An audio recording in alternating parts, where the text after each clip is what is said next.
we understand and realize the sacred responsibility that we have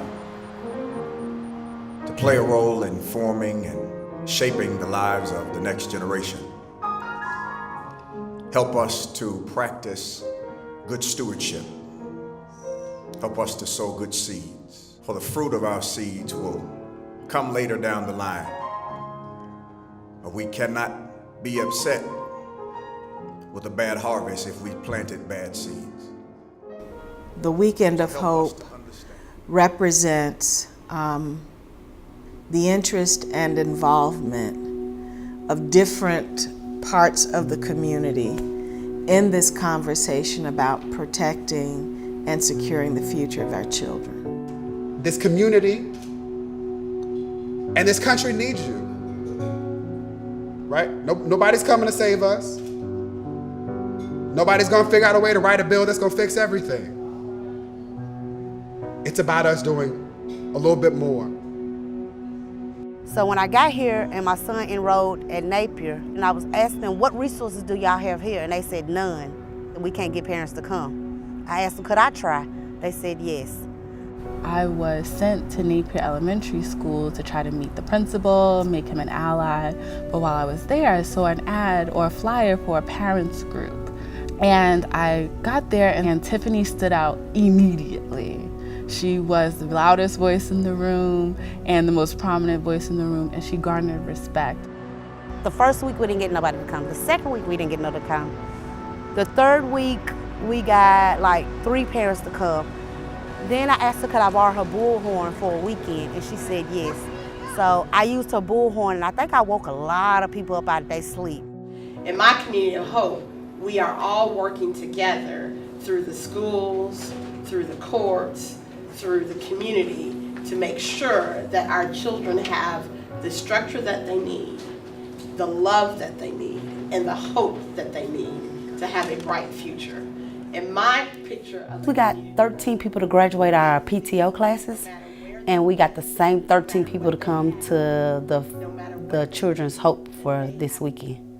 The only father that was with us, he just got custody of his son. He's not used to having a child. So being around a whole bunch of women and people that are encouraging for him made a big difference in his life. You know, I think a lot of times, I'm not sure if it's a pride kind of issue or if it's a shame, but a lot of times parents don't want to ask for help. And a lot of times they don't want the system in their business, I guess. And so what I want to instill the hope with the families is that we're not in your business to make things worse for you, but we're in your life to help you to make it better. Because a lot of kids that grow up in poverty is always told that they can't be something or they can't do something. But instead of being negative about everything, I like to be positive about everything. When I first got here, this room was empty. The room out there was empty. There was nothing back here. So Dr. Poe gave me a chance to actually make this something. And we got to create what we wanted in our rooms. This is our clothing closet. I haven't organized it yet, but we have mostly like socks and underwears on this side and baby stuff. And we have school uniforms for boys on one side and school uniform girls on the other side. And this is where most of our family gets their food when the store doesn't have what they need or they don't have the money to get what they need. The local supermarket is atrocious.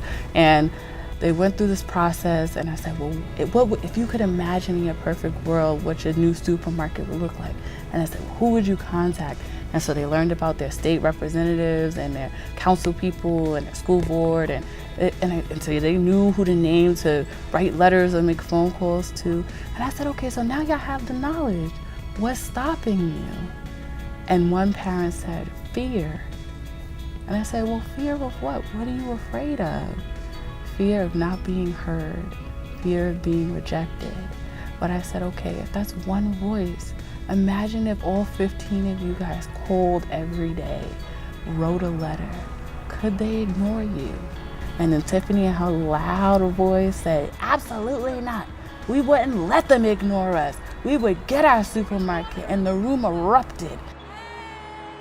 What Tiffany provides is a voice for hope.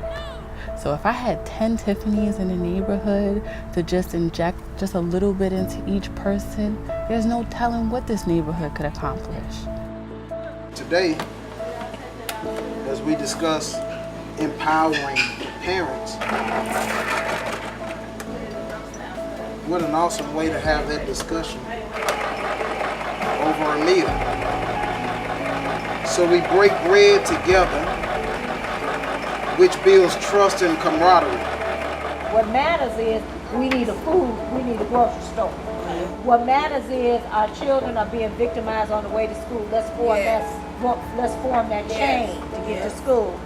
So for a community like Napier, and the parents that you've met so far, they could be doing anything else, but they choose to be here with us. And what that signals to me is that the wheels in their heads are spinning about how they can support the work.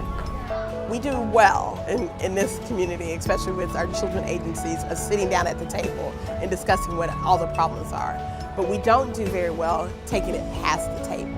It's about being transparent. I'm willing to tell you this is the points where juvenile court is weak and where we need help. And you tell me where you're weak and where you need help, and let's work together so that we can improve the lives of our children. Everybody's not gonna come to the event, but if you get 10 to come to the event and then those 10 go and tell 10 more, that's just as good. That's just as good. So that's what it means for me, and what it means to this community, a community like Napier, is that the hope will spread. And next year we'll have 50, and then they'll go out and each tell 50. It has to grow like that. We have to keep pulling each other up.